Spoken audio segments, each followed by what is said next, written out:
Hello, everybody, and welcome to Godly Play. Today, we're going to be starting on a new unit. We're going to be learning about a man named Paul. But before he was named Paul, he was named Saul. Saul of Tarsus, which is a city in Turkey. That is where he was born.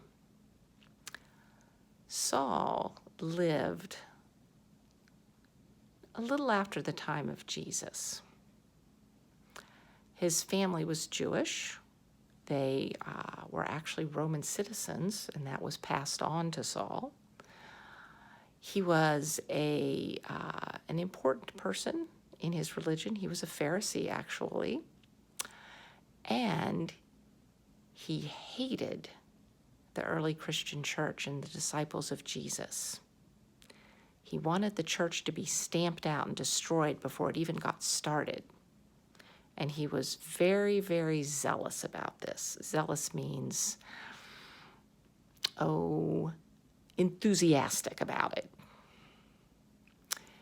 He would go into people's houses and drag them out. And if they were Christians, he would put them in prison. Men or women, he didn't care. Anybody that he could get his hands on, he would throw them in jail.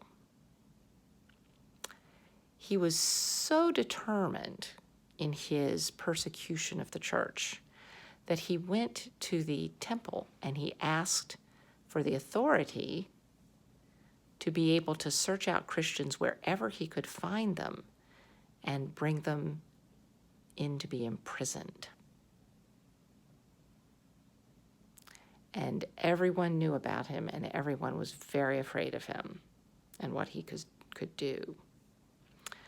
So, as he was getting started on this project of his, he was going to Damascus with some other people. And while he was on the road to Damascus, there was a bright light that suddenly came down, and he heard a voice say, "Saul, Saul, why are you persecuting me?" And he didn't know what to think. He was terrified. And he said, "Who is this?" And the voice said, "This is Jesus, whom you are persecuting." And Saul still didn't know what to do or what to say. He was on the ground with his head down, and he said, "What am I supposed to do?" And the voice said, "You will go to Damascus, and you will go to the home of a man named Judas, and you will wait there for someone that I am sending to you, Ananias." And then the light went away, and Saul got up off the ground, and he was completely blind. He couldn't see anything. And the people who were with him had to lead him all the rest of the way to Damascus. Now in Damascus, the man that the voice had mentioned, Ananias, had a vision. And in the vision, he was told that Saul would be coming to his house, and he was to lay hands upon him and to restore his sight. And he was astonished by this. He said, "But Lord, this man he's trying to destroy the church. He's arrested so many Christians, men and women, and put them in prison." And I don't know if he actually asked this, but I can almost hear him saying, "Do you really think this is a good idea?" And the voice said, "Yes, that is what you're going to do." And so Ananias went to the home of Judas, and he found Saul there, and he was praying. And he put his hands upon him, and his sight was restored.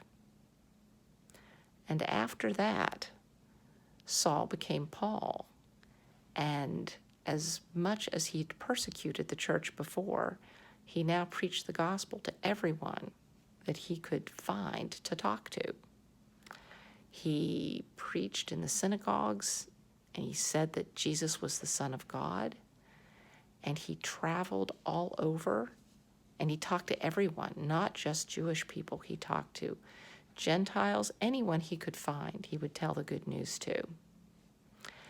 He wrote many, many letters to early churches, and a lot of those letters are in the New Testament.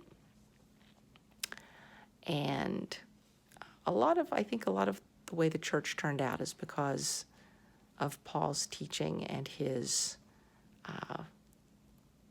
incredible enthusiasm for what he was doing.